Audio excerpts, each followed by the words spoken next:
Bueno, este es un PowerPoint en realidad con mi voz agregada.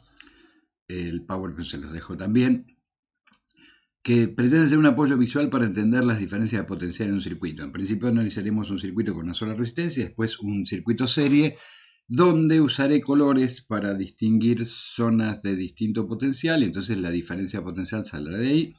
Veamos, se va a ir entendiendo. Es para hacer un puente entre la parte de electricidad inicial y lo que va a pasar en circuitos. Entonces veamos. Si yo tengo acá, lo primero que vamos a tener es componentes de un circuito eléctrico. Vuelvo. Ahí tengo los componentes que voy a conectar. Cable, el gris significa que está neutro. La llave, que simplemente se va a cerrar en algún momento y por lo tanto va a conectar dos metales entre sí, dos conductores. Y el resistor. Resistor es el elemento, resistencia es la propiedad, aunque normalmente se le dice resistencia. Acá tengo uno de 10 ohm y una pila de 10 volt, acá no está anotado, donde la pila es la única que tiene rojo y azul. Tiene una parte de potencial positivo, sería como más 5 volt, y la parte de potencial negativo menos 5 volt, cuando estaría suelta en el universo por las cargas que se reacomodaron por el efecto químico. Conectémoslo todavía en un circuito que no va a estar completo y no va a tener pila. Ahí, bueno, estoy mostrando los 10 volt de la pila, ¿cierto? Acá empiezo a armar las partes de circuito. Entonces conecto un pedazo de cable con el interruptor, con la llave. Acá hay otro pedazo de cable desde el interruptor hasta la resistencia. La parte de abajo por ahora la voy a dejar suelta. Acá un pedazo de cable para poner la pila. Está todo en gris, todo con potencial cero. No hay cargas, está neutro. Al agregar la pila vamos a ver que hay partes que están en contacto directo con el positivo de la pila que se van a pintar de rojo inmediatamente en cuanto la pila los toque y partes que se van a pintar de azul. En cuanto la pila toca esos conductores, simplemente las cargas, como cuando de una esfera se comunicaban con otra, se trasladan y el amontonamiento queda igual. El tema es, ahora voy a cerrar el interruptor y en el momento en que cierre el interruptor, todo lo que quede en contacto directo se va a pintar de rojo. En principio esta parte, porque está la resistencia que frena, pero van a ver que, dado que esto va a estar rojo y la parte de abajo de la resistencia va a estar gris, quiere decir que hay una diferencia de potencial, hay más amontonamiento de un lado que de otro, va a empujar cargas. ¿Qué van a empezar a pasar? Es una mini corriente. A medida que pasan se empiezan a amontonar acá. ¿Y qué va a resultar? Que cuando acá estén todas amontonadas, igual que acá, rojo igual que rojo, va a dejar de haber corriente. Eso es tan rápido que normalmente uno lo ignora, pero acá se los muestro.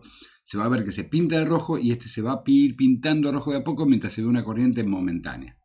¿Ven? Se pinta de rojo el de abajo. Una vez que con lo cual ahí, ¿qué terminó quedando? Que en este punto de la resistencia suelto hay tanto amontonamiento como había en la pila y que no hay corriente. Y entonces vamos a ver eso con un multímetro. Si mido con un multímetro entre este extremo negativo, el azul, y el punto suelto, me da 10 volt, lo mismo que la pila, porque me mide amontonamiento. Y ya dejé, fue tan rápido lo otro que el amontonamiento ya está hecho. Ahora, si mido entre extremos de la pila, me da 0 volt. De la resistencia, perdón. La resistencia en ese momento no tiene diferencia de potencial. Y si el circuito fuera completo, o sea, si tuviera la parte de abajo unida, veámoslo. Empiezo de nuevo, empiezo a armar el circuito. Tengo algunas partes conectadas. En cuanto la pila toque, se va a pintar esto de rojo, esto de azul. Y ahora acá va a haber amontonamiento de cargas negativas. Y acá va a estar gris. Siendo eso, va a haber cargas negativas que vayan de abajo hacia arriba o podríamos imaginar positivas de arriba hacia abajo, atraídas por esa diferencia de amontonamiento. Y el tema es que estas cargas negativas, acá las voy a pintar como una flecha azul que va a indicar el camino de electrones, no de corriente. Los electrones van a empezar a ir y van a empezar a pasar lentamente, lentamente es rapidísimo igual, pero una vez que llegan acá no tienen dónde escapar y se empiezan a amontonar y esto también va a quedar azul. Cuando los dos queden igual de azul, se detiene de nuevo la corriente y va a quedar rojo de este lado y azul de este. Veámoslo. Fíjense, la pila ahora empieza a pasar hasta que queda azul este. ¿Y ahora dónde va a medir el multímetro? Fíjense, si yo lo pongo entre el rojo y el azul me va a marcar 10 volt en el interruptor. Y si lo pongo entre extremo a la resistencia me va a volver a marcar 0 volt. Es una cuestión de cómo quedaron ahí los colores, que es lo que pretendo que sirva como ayuda para ir pensando los circuitos. ¿Y qué va a pasar ahora cuando cierre la llave? Si yo cierro el interruptor, ahora también hay amontonamiento rojo acá y azul acá, circula corriente, pero ahora ya como el camino no está trabado, en realidad la corriente sigue circulando todo el tiempo. ¿A qué me refiero? Que la diferencia de potencial rojo y azul, la pila la obliga, está absolutamente determinado. Antes, como había una punta suelta y esa punta no estaba obligada, se amontonaba. Ahora no hay amontonamiento. El amontonamiento es siempre el mismo arriba y siempre el mismo abajo y empiezan a circular cargas. Con lo cual, con el circuito cerrado, la corriente esta se mantiene y son los 10 volt de la pila dividido los 10 ohm de la resistencia y me da 1 ampere. Mido ahora entre extremos del interruptor y me da 0 volt. Y mido entre extremos de la resistencia, recién no sé si no dije pila, de la resistencia y me da 10 volt. Y si hubiera dos resistencias en serie, ¿cómo sería este mismo sistema y estos dibujos? Fíjense, acá tengo las dos resistencias, está todo neutro primero. Voy a conectar la pila, ¿qué va a pasar? Esto se va a poner rojo, lo de abajo se va a poner azul, y empieza a circular cargas negativas hacia arriba en azul hasta que empiezan a colorear de azul esto, pero en la medida que acá haya amontonamiento, como algunas pueden atravesar la resistencia, les cuesta un poco más, van a ir, cuando termine ese proceso, es muy muy rápido, todo esto va a quedar azul. Fíjense, ahí se va pintando de azul, ahora aparece una flecha acá, y se va a ir pintando de azul el de arriba. Todo eso en realidad lo estoy haciendo acá muy lento, pero es tan rápido que es imposible distinguir. En el momento en que conecté la pila, todo este lado está en azul y todo este lado está en rojo, con lo cual acá habría una diferencia de potencial de 0 volt y cada resistencia tendrá 0, porque está abierto el circuito, se dice desconectado. Acuérdense que abierto es desconectado, cerrado es conectado. La resistencia tiene 0 volt, la resistencia tiene 0 volt, porque está cerrada la llave, está la llave abierta. Ahora cuando la cerremos, al cerrar la llave, durante un momentito hay un desequilibrio, pero una vez que se estableció todo voy a tener un nivel de amontonamiento acá, un poco menos acá, lo pinté de naranja, y acá el azul. La pila obliga al rojo y al azul. Al naranja se acomoda dependiendo de los valores de la resistencia. Es un lugar intermedio de amontonamiento, ni tan amontonado de rojo como acá, ni tan de azul o tan poco de cargas positivas como acá. Es algún valor intermedio. Si las dos son iguales, el punto del medio se colorearía con un color justo en la mitad de valor de volts. Acá no, acá hay una de 30 ohm, otra de 70 ohm. La corriente es única, una sola corriente en todo el circuito. Eso cuesta pensarlo en el sentido de que al principio sí hay una pequeña variación. Lo voy a animar durante el momento hasta que se equilibra. Cuando yo cierro la llave, hay un poco de corriente más en uno que en otro porque empiezan a... Pero una vez que las cargas pasaron, se equilibra, se acomoda y es uno solo. Eso es tan rápido que se ignora siempre. ¿Y cómo calculo la corriente? No puedo calcularla como 10 volts sobre 30 ohm. Por favor. ¿Por qué? Porque los 10 volts es rojo y azul. Y esta resistencia de 30 ohm no tiene rojo y azul, tiene rojo y naranja. ¿Y cuánto es la diferencia de rojo y naranja? Todavía no la sé. Entonces, la que sé es rojo y azul. Entonces, ¿qué voy a hacer? Juntar estas dos resistencias en una sola que se llama 100 ohm y esa resistencia de 100 ohm sí está colgada entre rojo y azul. Entonces puedo calcular 10 volts sobre 100 ohm, que es la R equivalente. Y eso me da 0,1 ampere, que va a ser la corriente que sale de la pila, que atraviesa la llave, que atraviesa R1, que atraviesa R2, que vuelve a la pila. Es una única corriente. Si mido ahora la diferencia de potencial, la tensión en la resistencia de arriba, que llamaré R1, va a dar 3 volts. ¿Por qué? Porque lo único seguro del cálculo anterior era que era 0,1 ampere. Yo no sabía la diferencia entre rojo y naranja, pero ahora la puedo calcular. Si circula 0,1 ampere y esa resistencia tiene 30 ohm, la diferencia entre rojo y naranja en este dibujo es de 3 volts. ¿Y cuál es la diferencia entre naranja y azul? Y bueno, mido ahí y también, dado que lo único que estoy seguro es que hay 0,1 ampere en todo este circuito, multiplicado por los 70 ohm me dan 7 volts. Entonces los 10 de acá, hay 3 acá y hay 7 acá. Pero veamos, hay una pregunta que a alguien se le puede presentar. Dado que una resistencia frena el paso de corriente, ¿por qué no es mayor la corriente antes de la resistencia en el cable puro? ¿No debería disminuir solamente mientras pasa por la resistencia?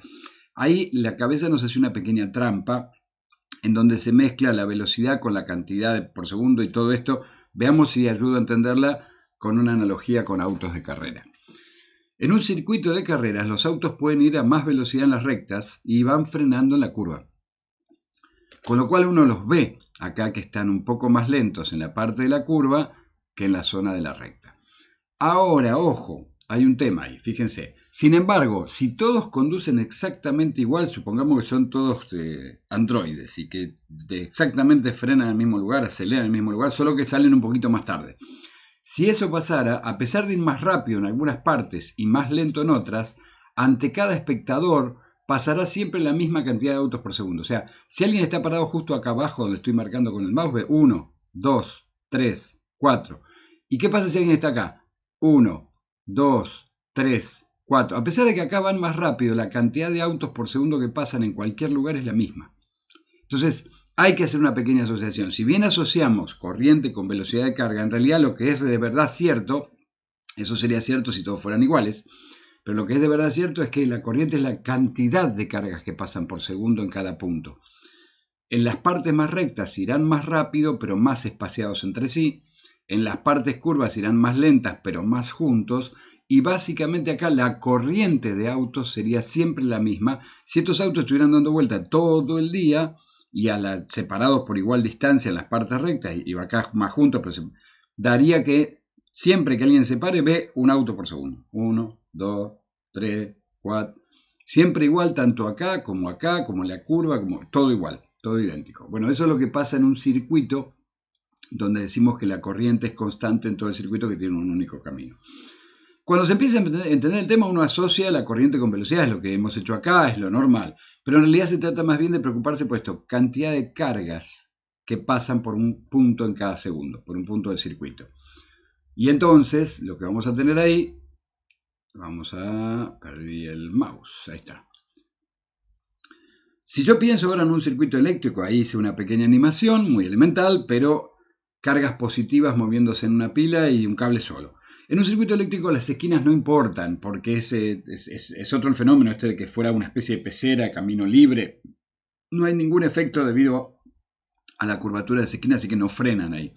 Si yo tuviera un circuito como el mostrado, todas estas cargas estarían a igual distancia y con la misma velocidad. No hay algo. Sin embargo, si ahora agrego algo que lo frene acá, como si fuera camino empedrado de repente, si esto fuera un líquido sería una esponja. Cuando lo frene vamos a ver qué pasa. Cuando lo frene lo que se supone es que este empieza a frenar, el otro frena antes, en parte para no chocar, pero acá sabemos que las cargas iguales se repelen, así que si hay uno que frena al llegar acá, los otros empiezan a frenar, se terminan acomodando rápidamente a que antes del obstáculo están todos amontonados y recién cuando se liberan del obstáculo empiezan a ir más rápido. La pila hace fuerza para obligar a juntarlos, es un estilo de lo que hace, y de esa manera lo que logra es mantenerlos con esa distancia. Pero fíjense que hay una analogía interesante acá, vuelvo. Acá estoy describiendo eso, ¿no? Pero ante un espectador en cualquier punto del circuito pasarán las mismas cantidad de carga. Entonces, en ese sentido decimos que la corriente es única. Acá pasa 1, 2, 3, 4 y acá 1, 2, 3, 4. Están más juntos y más lento, más separados y más rápido. La corriente es una sola, que es lo que me interesa. El otro tema acá es que este modo de verlo también da idea de que arriba están más amontonadas que abajo. Entonces hay una diferencia de potencial.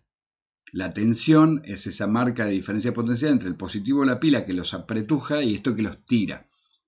Entonces, dado que este tira, si están frenados ahí, solo tira los que puede tirar y este es el tipo de movimiento.